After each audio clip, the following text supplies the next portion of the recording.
Good morning friends, very good morning to everyone. Sorry, ಇವತ್ತೊಂದು ಸ್ವಲ್ಪ delay ಆಗಿಬಿಡ್ತು. ಯಾಕಂದರೆ ಹೇಳೋದು ಸ್ವಲ್ಪ ಲೇಟ್ ಆಗಿಬಿಡ್ತು ಸರ್. ಅದಕ್ಕೆ ಸ್ವಲ್ಪ ಲೇಟಾಗಿ ಹೊರಗೆ ಬಂದೆ, ಕ್ಷಮಿಸಿಬಿಡಿ. ಫಸ್ಟ್ ಕ್ಲಾಸ್ ದೇವ್ರ ಗುಡಿ ಇದೆ, ವಚನಗಳನ್ನೆಲ್ಲ ಹಚ್ಚಿದ್ದಾರೆ, ಎಲ್ಲ ಚೆನ್ನಾಗಿದೆ, ಮಸ್ತ್ ಇದೆ. ಕ್ಲೈಮೇಟ್ ಈಗ ಸ್ವಲ್ಪ cool, nothing to worry. But ಇವತ್ತು ಒಂದು ಸ್ವಲ್ಪ ಮನಸ್ಸಿಗೆ ಬೇಜಾರಾಯ್ತು ರೀ. ಬೆಳಗ್ಗೆ ಆದ ತಕ್ಷಣ ಒಂದು ಇನ್ಸಿಡೆಂಟ್ ನೋಡಿ ಬಂದು ಈಗ ಬಸ್ ಸ್ಟಾಪ್ ಹತ್ರ ಪಾಪ ಒಬ್ಬ ಅಜ್ಜಿ ಮೇಲೆ ಒಬ್ಬ ಬಸ್ದವರು ಕಾಲ ಮೇಲೆ ಬಸ್ ಹತ್ತಿಸ್ಬಿಟ್ಟಿದ್ದಾರೆ. ಮೇ ಬಿ ಕಾಲು ಪೂರ್ತಿ ಕಟ್ಟಾಗಿಬಿಟ್ಟಿದೆ. 95% ಪೂರ್ತಿ ಎಲ್ಲ ಕಾಲು ಕಟ್ಟಾಗಿಬಿಟ್ಟಿದೆ. ಏನು ಮಾಡೋಕ್ಕೆ ಬರೋದಿಲ್ಲ ಸರ್. ಮನುಷ್ಯನ ಟೈಮು ಅಂತಾರಲ್ಲ, ಹಾಗೇನೆ ಆ ಟೈಮ್ ಬಂದಾಗ ಏನಾಗುತ್ತೆ ಅನ್ನೋದು ಅವನ ಕೈಯಲ್ಲೂ ಇರೋದೊಂದೇ, ಮೇಲಿನವನ ಕೈಯಲ್ಲಿ. ಸರಿ, ನಾವು ನಮ್ಮ ಕೆಲಸದ ಕಡೆ ಮುಂದೆ ಹೋಗ್ಯೋಣ. ನನಗೆ ಒಂದು ಸ್ವಲ್ಪ ಇವತ್ತು ಲೇಟ್ ಆಗಿರೋ ಕಾರಣನೂ ಒಂದಿದೆ. ಏನಂದರೆ ನಿನ್ನೆ ರಾತ್ರಿ ನಾನು ಸ್ವಲ್ಪ ವಿಡಿಯೋ ಎಡಿಟಿಂಗ್ ಮಾಡ್ತಾ ಹೋಗ್ತಾಯಿದ್ದೆ. ಅದು ಟೈಮ್ ಹೋಗಿದ್ದೇನೆ ಗೊತ್ತಾಗಿಲ್ಲ. ನಿನ್ನೆ ಟೈಮ್ ಜಾಸ್ತಿ ಆಗಿಬಿಡ್ತು ಸರ್ ಮಲಗೋಕೆ. ಅದಕ್ಕೆ ಮಲಗಿಬಿಟ್ಟೆ, ಲೇಟ್ ಮಾಡಿ ಮಲಗಿದೆ. ಬೆಳಗ್ಗೆ ಹೇಳೋಕ್ಕೆ ಗೊತ್ತೇ ಆಗಿಲ್ಲ ಅದು. ಅದಕ್ಕೆ ಬೇಗನೆ ಎದ್ದು ರೆಡಿಯಾಗಿ ಹೊರಗಡೆ ಬಂದಿದ್ದೀನಿ. ಮೇ ಬಿ ನಾನೀಗ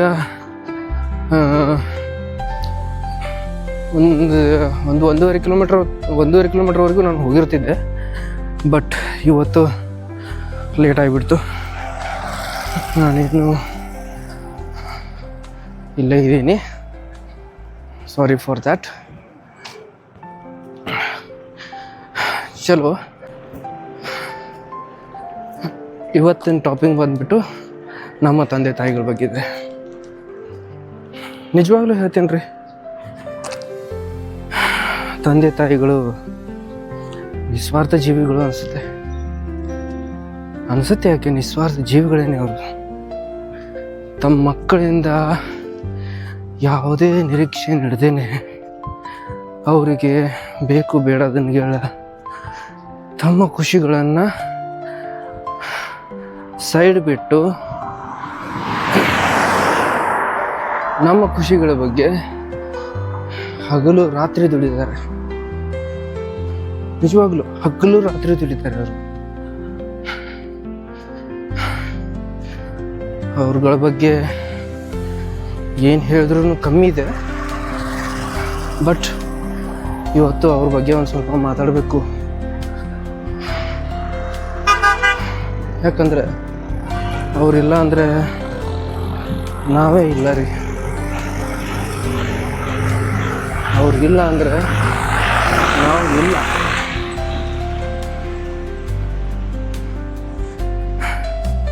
ಅದಕ್ಕೆ ಅವ್ರ ಬಗ್ಗೆ ಇವತ್ತೊಂದು ಸ್ವಲ್ಪ ಮಾತಾಡೋಕ್ಕೆ,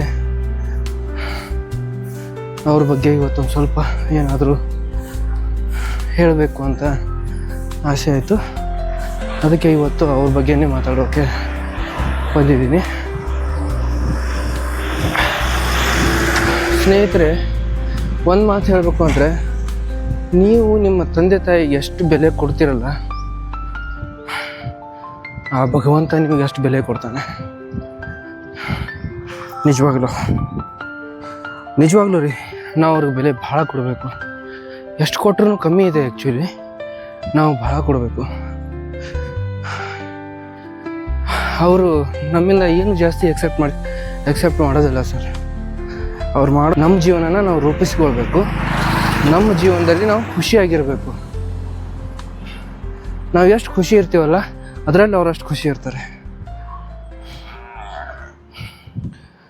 ಇದನ್ನೊಂದೇ ಅವರು accept ಮಾಡೋದು. So many time I have think about damn. ಏನು ಮಾಡೋಕ್ಕಾಗೋದಿಲ್ಲಲ್ಲ. ನಾವು ನಮ್ಮ ಕೆಲಸ, ನಮ್ಮ ಸಂಸಾರ, ನಮ್ಮ ಮನೆ, ನಮ್ಮ ಹೆಂಡತಿ, ನಮ್ಮ ಮಕ್ಕಳು ಅಂತ ಅವ್ರನ್ನ ನೆಗ್ಲೆಕ್ಟೇ ಮಾಡಿಬಿಡ್ತೀವಿ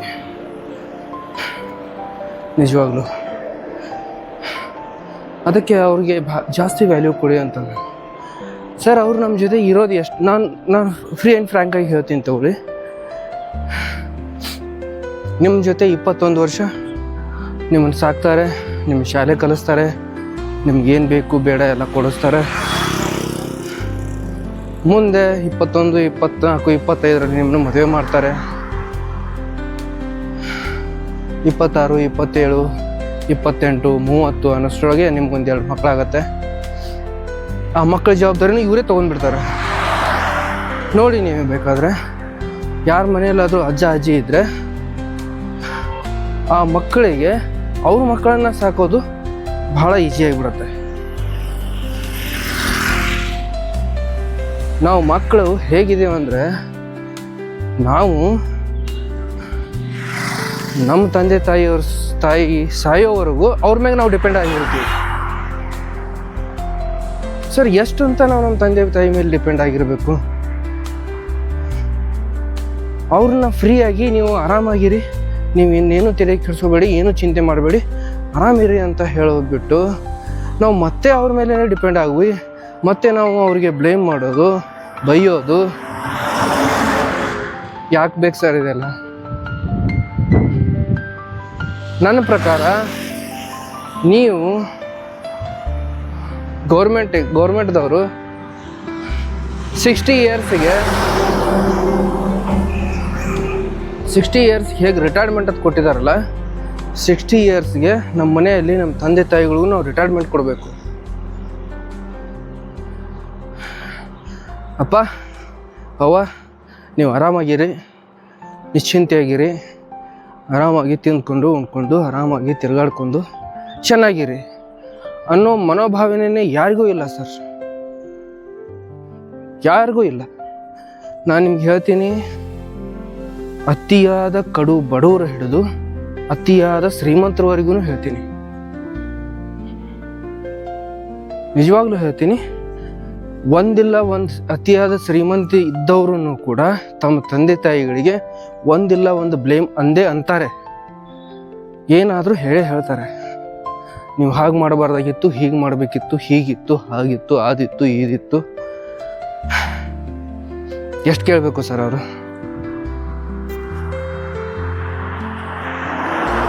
ನಾನು ನಿಮ್ಗೆ ಹೇಳೋದು ನಿಜ. ನಿಮಗೊಂದು ಸ್ವಲ್ಪ ಬೇಜಾರಾಗ್ಬೋದು, ಸಿಟ್ಟು ಬರ್ಬೋದು, ಬಟ್ ನಾನು ಫ್ಯಾಕ್ಟ್ ಹೇಳ್ತಾ ಇದ್ದೀನಿ ಸರ್, ನಾನು ಫ್ಯಾಕ್ಟ್ ಹೇಳ್ತಾ ಇದ್ದೀನಿ.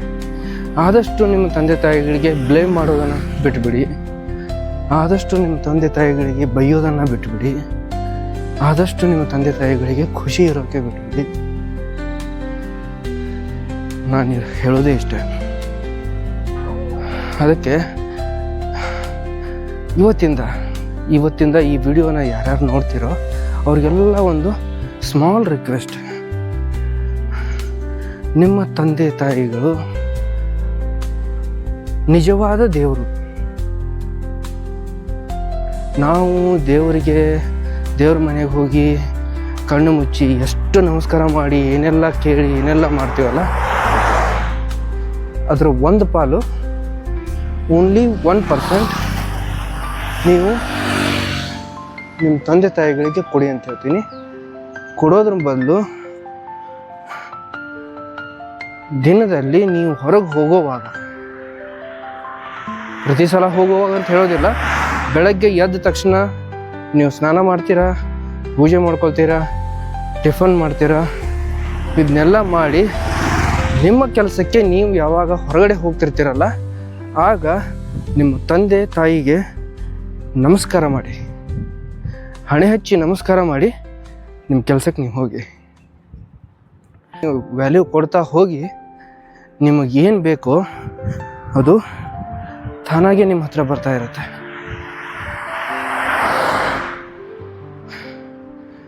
ಇಷ್ಟೇ ನಾನು ಕೇಳ್ಕೊಳ್ಳೋದು. ಹಣೆ ಹಚ್ಚಿ ನಮಸ್ಕಾರ ಮಾಡಿ ಸರ್. ತಂದೆ ಕಾಲಿಗೆ ನಮಸ್ಕಾರ ಮಾಡಿದರೆ ತಂದೆ ಕಾಲಿನಲ್ಲಿ ಇಡೀ ಜಗತ್ತನ್ನು ತೋರಿಸೋ ಶಕ್ತಿ ಇರುತ್ತೆ. ತಾಯಿ ಕಾಲಿಗೆ ಹಣೆ ಹಚ್ಚಿ ನಮಸ್ಕಾರ ಮಾಡೋದು, ತಾಯಿ ಕಾಲಲ್ಲಿ ಕರುಳಿನ ಕುಡಿನೇ ಇರುತ್ತೆ, ಸ್ವರ್ಗನೇ ಇರುತ್ತೆ. ಅದಕ್ಕೆ ನಾನು ಹೇಳೋದು, ಪ್ಲೀಸ್ ಇನ್ನು ಮುಂದೆ ನಮ್ಮ ತಂದೆ ತಾಯಿಗೆ ನಾವು ಜಾಸ್ತಿ ವ್ಯಾಲ್ಯೂ ಕೊಡೋಣ. ಮತ್ತು ಅವ್ರಿಗೆ ನಾವು ಜಾಸ್ತಿ ಏನು ಮಾತಾಡೋದು ಬೇಡ. ಯಾಕಂದರೆ ನಾವು 35-40 ವರ್ಷ ಆದ ತಕ್ಷಣ ನಮ್ಮ ತಂದೆ ತಾಯಿಗೆ ನಾವು ಏನೇನೋ ಮಾತಾಡ್ತಾ ಇರ್ತೀವಿ, ಏನೇನೋ ಹೇಳ್ತಾ ಇರ್ತೀವಿ. ಹಾಗೆ ಹೀಗೆ ನೀವೇನೂ ಮಾಡಿಲ್ಲ, ಅದು ಇದು ಏನೇನೋ ಅಂತೀರ.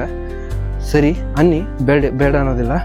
ಬಟ್ ಒಂದು ಕ್ಷಣ ನೀವು ಏಕಾಂಗಿಯಾಗಿ ಕುಂತ್ಕೊಂಡು ನಿಮ್ಮ ತಂದೆ ತಾಯಿಗಳ ಬಗ್ಗೆ ವಿಚಾರ ಮಾಡಿ. ನೀವೇ ಅನಲೈಸ್ ಮಾಡ್ಕೊಳ್ಳಿ. ಏನಂತ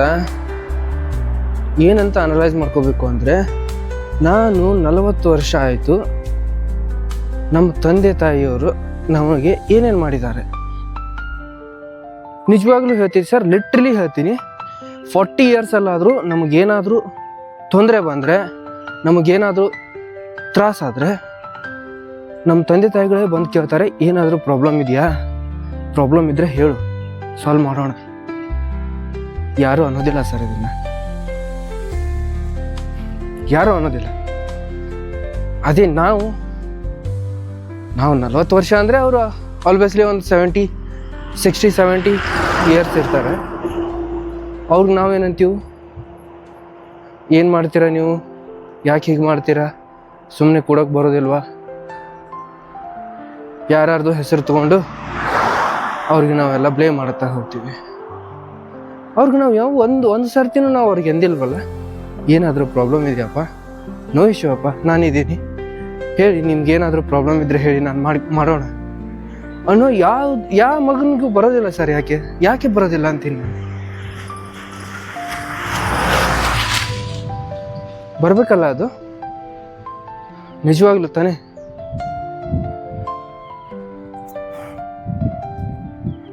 ಪ್ಲೀಸ್ ನಿಮ್ಮ ತಂದೆ ತಾಯಿಗಳ ಬಗ್ಗೆ ಗೌರವ ಕೊಡಿ, ನಿಮ್ಮ ತಂದೆ ತಾಯಿಗೆ ಗೌರವನೂ ಕೊಡಿ. ಮತ್ತು ನೀವು ನಿಮ್ಮ ತಂದೆ ತಾಯಿಗೆ ಎಷ್ಟು ಗೌರವ ಕೊಡ್ತೀರಲ್ಲ, ಅಷ್ಟು ಹೊರಗಿನವರು ನಿಮ್ಮ ತಂದೆ ತಾಯಿಗೆ ಗೌರವ ಕೊಡ್ತಾರೆ. ನಿಮ್ಮ ತಂದೆ ತಾಯಿಗೆ ನೀವೆಷ್ಟು ಕೀಳುಭಾವನೆಯಿಂದ ನೋಡೋದು, ಏನಾದರೂ ಬ್ಲೇಮ್ ಮಾಡ್ತಾ ಇದ್ರೆ ಹೊರಗಿನವ್ರೂ ಕೂಡ ಬ್ಲೇಮ್ ಮಾಡ್ತಾರೆ. ಆಲ್ವೇಸ್ಲಿ ಎಲ್ಲರೂ ಮಾಡ್ತಾರೆ. ಅವರಪ್ಪ ಹಿಂಗೆ ಕಣೋ, ಅವರವ್ವ ಹಿಂಗೆ ಕಣೋ. ನೀವಷ್ಟೇ ಬೇಯೋದಿಲ್ಲ ಸರ್ ನಿಮ್ಮ ತಂದೆ ತಾಯಿಗೆ, ನಿಮ್ಮ ಮೂಲಕ ಹೊರಗಿನವ್ರನ್ನೂ ಬೈಯೋಕೆ ಹಚ್ಬಿಡ್ತೀರ. ಯಪ್ಪ, ಅವ್ರ ಕಷ್ಟಗಳು ಅಂದರೆ ನಿಮ್ಗೆ ನೋಡೋಕ್ಕೂ ಆಗೋದಿಲ್ಲ, ನಿಮ್ಗೆ ಕಂಟ್ರೋಲ್ ಮಾಡೋಕ್ಕೂ ಆಗೋದಿಲ್ಲ.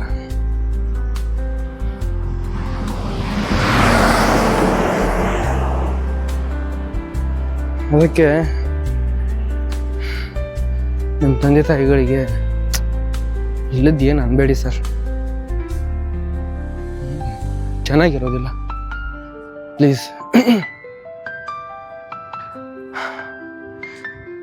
ಇನ್ನು ಮುಂದೆ ಲಾಸ್ಟಿಗೆ ಒಂದೇ ಮಾತು ಹೇಳ್ತೀನಿ. ಇನ್ನು ಮುಂದೆ ಇವತ್ತಿಂದ ಫ್ರಮ್ ಟುಡೇ ನೀವು ಎಲ್ಲೇ ಬೆಳಗ್ಗೆ ಹೊರಗಡೆ ಹೋಗುವಾಗ ನಿಮ್ಮ ತಂದೆ ತಾಯಿಗಳಿಗೆ ನಮಸ್ಕಾರ ಮಾಡಿ ಹೊರಗಡೆ ಹೋಗಿ. Daily 1 time. ಆ್ಯಕ್ಚುಲಿ ನೋಡ್ಬೇಕಾದ್ರೆ ಬೆಳಗ್ಗೆ ಎದ್ದ ತಕ್ಷಣ ನಿಮ್ಮ ತಂದೆ ತಾಯಿಗೆ ನಮಸ್ಕಾರ ಮಾಡಿ, ಮಲಗೋವಾಗೂ ಒಂದು ಸರ್ತಿ ನಿಮ್ಮ ತಂದೆ ತಾಯಿಗೆ ನಮಸ್ಕಾರ ಮಾಡಿ.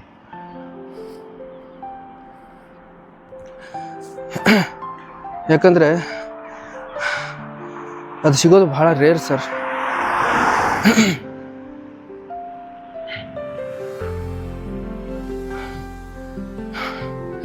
ಅದು ನಿಮಗೆ ಸ್ವರ್ಗ ಸುಖ ಸಿಗೋದು ಭಾಳ ರೇರ್. ಜಾಸ್ತಿ ದಿವಸ ಇರೋದಿಲ್ಲ ಸರ್ ಅದು ನಿಮ್ಮ ಜೊತೆ. ನೋಡಿಬೇಕಾದ್ರೆ ಜಾಸ್ತಿ ದಿನ ಇರೋದಿಲ್ಲ. ನಾವು ಯಾವತ್ತು ಕಳ್ಕೊತೀವಲ್ಲ ಅದ್ರ ವ್ಯಾಲ್ಯೂ ನಮ್ಗೆ ಗೊತ್ತಾಗುತ್ತೆ.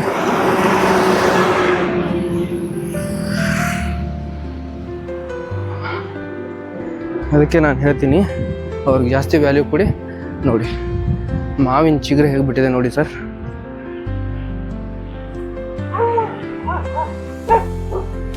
ನೋಡು ಹೇಗೆ ಚೆನ್ನಾಗಿದೆ ಮಾವಿನ ಚಿಗುರೆಲ್ಲ. ಇದೇ ನಮ್ಮ ಪ್ರಕೃತಿ ಕಂಡ್ರೆ.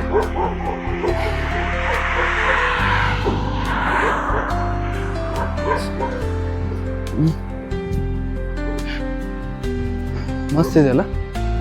ಇವತ್ತಿನ ಕ್ಲೈಮೇಟು ಭಾರಿ ಇದೆ. ಇವತ್ತೊಂದು ಸ್ವಲ್ಪ ನಾನು ಲೇಟಾಗಿ ಬಂದೆ, ಆದರೂ ಕೂಡ ನಾನು ರೇಂಜಿಗೆ ನಾನು ಬಂದಿದ್ದೀನಿ. No issue. ಪ್ರಾಮಿಸ್ ಮಾಡೋಣ, ಇವತ್ತಿಂದ ನಾನು ನಮ್ಮ ತಂದೆ ತಾಯಿಗಳಿಗೆ ನಮಸ್ಕಾರ ಮಾಡಿನೇ ಹೋಗ್ತೀನಿ. ಸಾಧ್ಯ ಆದರೆ ರಾತ್ರಿ ಮಲಗೋವಾಗೂ ಕೂಡ ನಮ್ಮ ತಂದೆ ತಾಯಿಗಳಿಗೆ ನಮಸ್ಕಾರ ಮಾಡಿನೇ ನಾನು ಮಲಗ್ತೀನಿ ಅಂತ. ಚಲೋ, ಗುಡ್ ಥಿಂಗ್.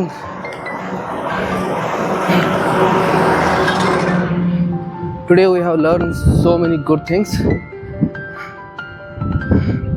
ಹೀಗೆ ಖುಷಿಯಿಂದ ಇರೋಣ, ನಮ್ಮ ತಂದೆ ತಾಯಿಗಳನ್ನು ಖುಷಿಯಾಗಿರೋಣ ಅಂತ ಹೇಳ್ತಾ ಇವತ್ತಿನ ಒಂದು ಚಿಕ್ಕ ವಿಡಿಯೋನ ಮುಗಿಸ್ತೀನಿ. ಎಲ್ಲರಿಗೂ ನಮಸ್ಕಾರ, ಧನ್ಯವಾದಗಳು.